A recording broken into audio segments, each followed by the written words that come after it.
Good morning, good afternoon, good evening, across the country, around the world. Welcome back to Planet Coaster WestCOT.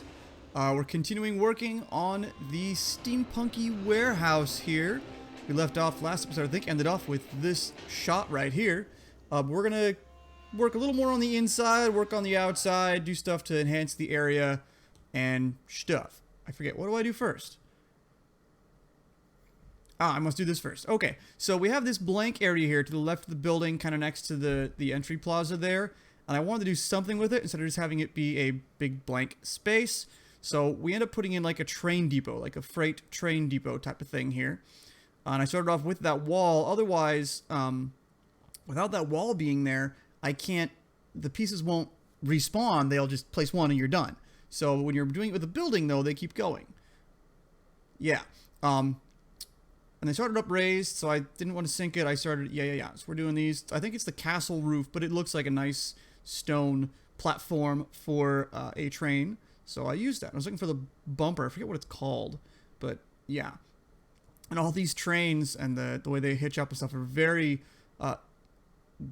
British, very British looking. Or at least, yeah, I think they're British looking, where they have the bumper pads on the side there.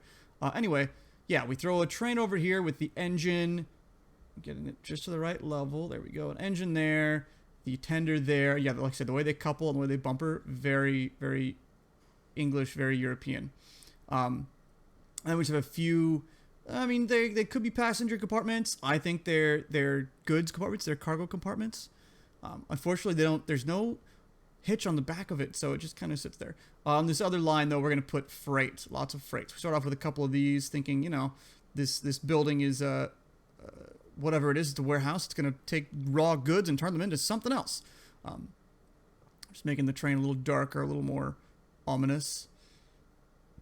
Yeah. I like the way that looks. I think it looks pretty nice. Copy paste that bumper, whatever it's called, across. And then what do we jump into? Oh, I decorate this because I saw big pieces here. So again, just a bunch of freight, some crates, some boxes, some things. Various sizes, various assortments. There we go.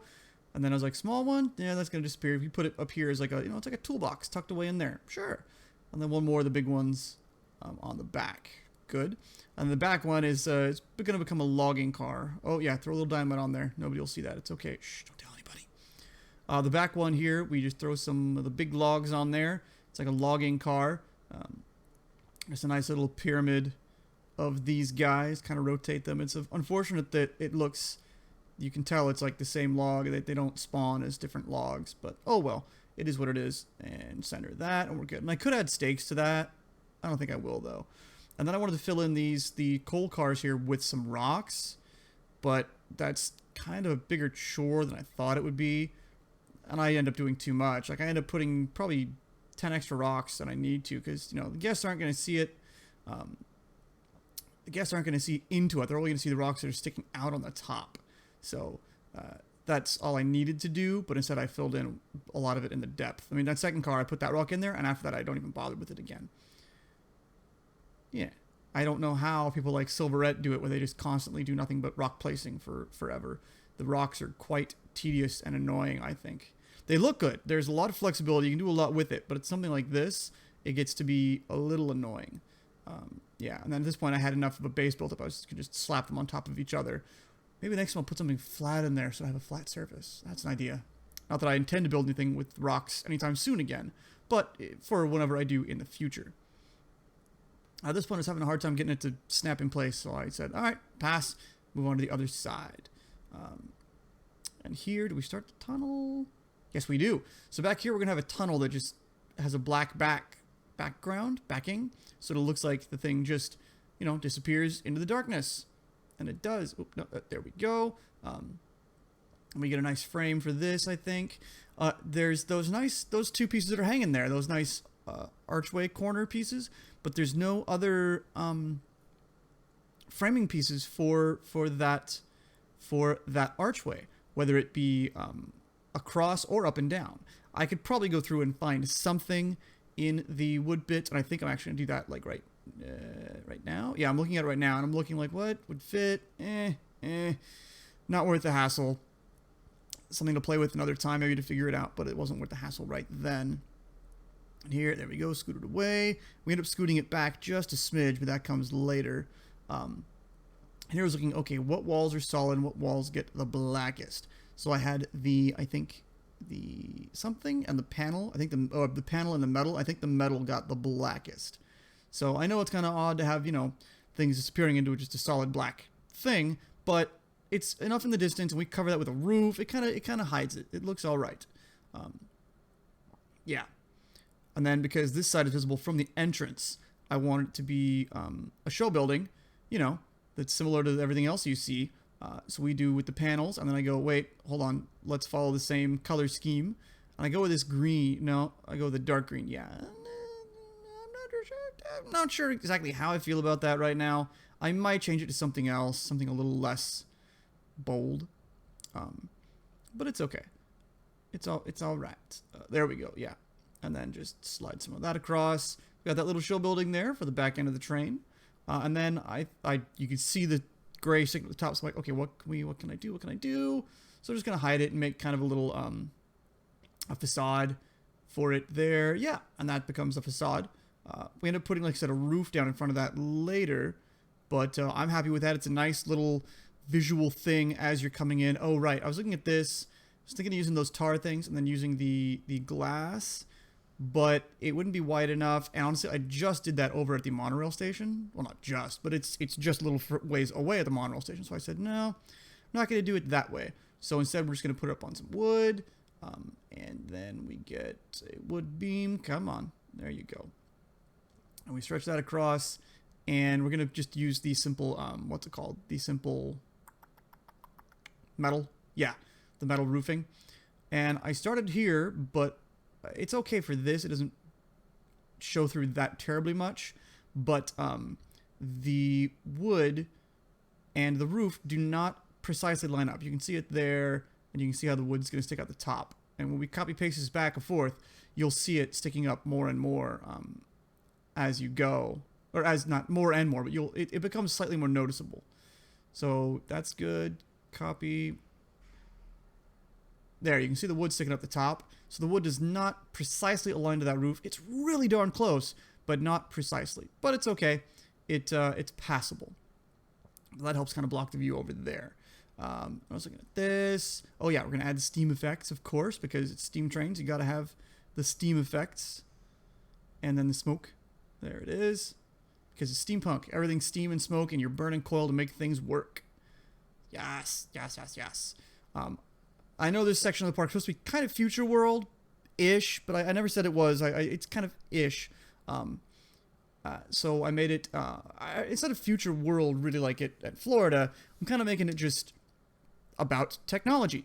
We're exploring technology. We're understanding technology. We're looking at technology. And steampunk is a bit more of a fantastical, fantasized thing, but steam power was certainly a thing, part of a big kickoff of the Industrial Revolution and whatnot. So that's how I'm justifying this. It's kind of a break from the era, but it's about a different era. I think that makes sense. Here walking through to kind of take a look at it, and I don't like the Z fighting on the very front there, so we scoot that back just a smidgen and move these walls to the there we go, to the outside. Otherwise, Z fighting everywhere, and I do not like that. I get kind of tired of it. Looking at the textures to put down here, that's kind of rough. That could work, and then we end up just going with concrete because it's fitting, I guess. Whoa. Kind of looking at everything. I think I'm going to take there is a cut here. I think I had to go do something, and I come back to it in a little bit. But kind of looking at the park and still looking at the layout and spacing and whatnot. And you can't even see the far border of the park that was at the top of the screen there. It was hidden. Yeah, so now we're back from that cut. And I realized inside there's something kind of missing from the roof line. For any of these buildings, there would be... Oh, we're not there yet. We're going to get there, but we're not quite there yet. But that's something I'm going to look at. I was going to look at, yes, the concrete pillars to kind of frame in the building a bit more. And it was kind of weird. It didn't want to line up correctly. And I was too, but then there was, again, clipping and Z-fighting, not my thing. I'm trying to make things simpler, fewer, less polys, less Z-fighting, less is more. I was looking for a column. I swear there was one of these courses that was like stone that actually had square cuts into it that went across, but I can't find it. Or perhaps I'm just not searching hard enough. It could, hell, for all I know, it could be that piece. I just need to rotate it 20 or 90 degrees. I don't think so, though. Yeah, that gives kind of a break to the thing. Anyway, something I realized, getting back to the roof line is missing something inside. In any of these warehouses, you wouldn't just have the roof just hanging there. You would have a support beams. Support beams? Support beams.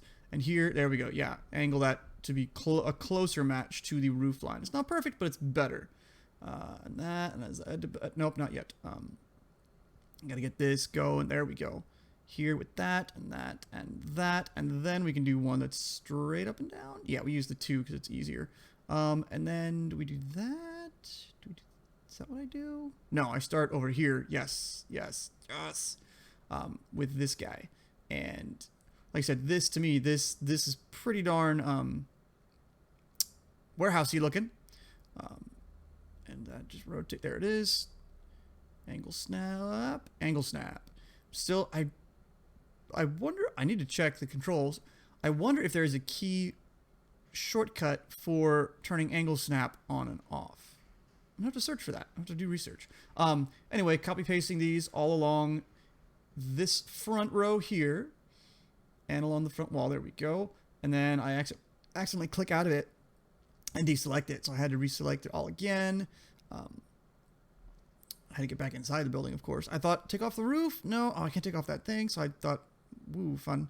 All right, we'll just go back inside and copy it all again and copy it across here. There it is. Again, working inside, looking up. The controls are not that terribly cooperative. It's doable, but it's not great. Even with free look, it's a little screwy. But then still sliding these guys across. And this, I think this is when the inside really, to me, looks like a warehouse. Before it looked like a building, a shell building that's kind of floating there. Oh, I didn't do it on the very front, did I? Huh. I need to go through and do that eventually. Then I was looking at lights, and I'm just going to put these floodlights in here. And, oh, they want to set themselves to the world axes, so you got to go off the first wall to get them on the correct technical axes to get them performing the way you want them to, or else you could just spin them. But I find it easier and more reliable to start based off of an axis like that. And then Control X. Oh yeah, make them a little yellow, so a little warehousey, you know, not bright white light, but yellowish like a warehouse. Because that seemed to be correct to me. And that lights up the interior pretty well. There's still some dark spots, but it's steampunk. It's supposed to be kind of dark and creepy. I was going to put storm lanterns, and I said, no, we'll just stick with the good old standbys of the lamps. Yeah. Placing them everywhere. Yes. Yeah, cool. And then in here as well, I wish there was like a, I can picture it, you know, like an industrial work lamp that just hangs like that. Everything else is very artsy or Western or things like that. And here I realize, oh, there's a whole section of wall missing. I think I talked about that in the last episode. Yeah, there's a whole section of wall missing from here that shouldn't be. So we end up filling it in with these. I mean, I could have opened it up and had something else there, but no. We're going to close it up. Oof, yeah, camera was being very uncooperative there. And good, but then we see that they're sticking out the back. I don't know if I fixed that. I can't remember. Do I change that? I must not, because I throw in the lights. Yeah. Yeah, the camera keeps kicking me out of the building, though. It's not terribly cooperative at all. I think that's the extent of the work inside. Now we add this lantern. The lantern looks like a downsized version of what's on the front of the train, but the train doesn't light up, which I think is a real pity. I wish the train had a lamp, or you had the option to turn the light on. Ooh, that'd be cool. And at this point, I was looking, okay, what do we do to light the outside? We need something, at least to light the walkways. I was looking at this steel thing, steel pipe, steel pole, whatever it's called. But then I was like, no. And I remember, oh, this is kind of Victorian looking. And steampunk is Victorian, I think, kind of industrial Victorian-ish. So I do that. And then we put those here. But I said, nah, that's not enough. The depot is still really dark. What do we do? Oh, so I also do put some... Oh, I want to put some uplights on here. And you can't change the color of these lights. They just stay white. So that was a bit too modern looking, so we don't go with that. Instead, yeah, I put some storm lanterns on the front of the building here. Not too many, but a few. Just enough to give it some light. And then this is, I think this is... Yes, this is the part that I do something that I think is decently cool. We take the 4-meter concrete pillar, that metal pole, stick it up on top of there, and on top of there, I'm going to put some, well, I put some wood planks. I could have done a wood beam, it probably would have made more sense. But on there, we put lights. And these become kind of warehouse, you know, warehouse or train yard lights. It lights a big area. And we end up saving that as a custom building after we split it from the main, yeah, there we go. After we split it from the warehouse building itself. I wish there was an option to save things as just a lamp, because that's what I make most for my, what's it called, for my custom buildings, or blueprints, is lamps. I make lamps. I've made, I think, 10 lamps now out of blueprints, because it was, like, necessary. And that was pretty good. I think I wanted a little more light back here, a little light on there to kind of make that pop a little more. I was going to add a lamp on the side of those things. That wouldn't make any sense, though. So we put lamps, or we put these lights back here on the truss back there to kind of give that a little light. And I think that's a pretty sweet deal as far as lighting goes. I think we're just about done with work. I think after this, we take a quickie little tour of the queue. Whoa, free cam, whoa. On to the right, and a backwards trip on the fast pass queue, or the priority entrance pass queue. And that's good. And at this point, I figured, all right, you know, I got 2 rides, I got things, I got people, I got stuff going on. Let's open the ride, or let's open the park again. And so we do. And I was watching, I don't know if I catch it, I think I do get it in this recording, but I was watching, and when the guests come in, nobody's using the priority entrance pass. I didn't really understand why. You know, training, make sure everybody's paid the right amount. I didn't really understand why nobody was using it. Because I think I go inside here. Yep, I go inside and take a look, and still nobody's using it, even though that queue is full. That queue is huge. There's hundreds of people in that queue, which is an amazing thing for a game. You know, or Roller Coaster Tycoon, you would not have seen that. There'd be a few. Oh, yeah, I had to tweak this thing because it only loaded like 12 people when it can hold 48. So no maximum wait time. All the peoples. Load all the peoples. Good. But I was still perplexed as to why there was no thing. And I look and, oh, dang it. Those things were closed because people quit. So it closed and I never reopened it. It automatically rehires somebody, but it does not reopen the things. So now you see them going in and out of there. So that's good. Oh, this ride just broke down. So there's nothing to see there. I kind of watch it. Okay, fix it. Come on. But when we come over here, I think we'll see, yeah, there's people waiting for it there, which is great, which is just great. And I think we might pop back inside. No, I think that's it for Gears of Fear. Or we pop back inside once more? Nope, that's it. Anyway, yeah, it's a lot of back and forth. That's it for this episode. Thanks for hanging out. Thanks for watching. If you like, hit subscribe, tell your friends, tell your neighbors, pass the word. I will catch you later.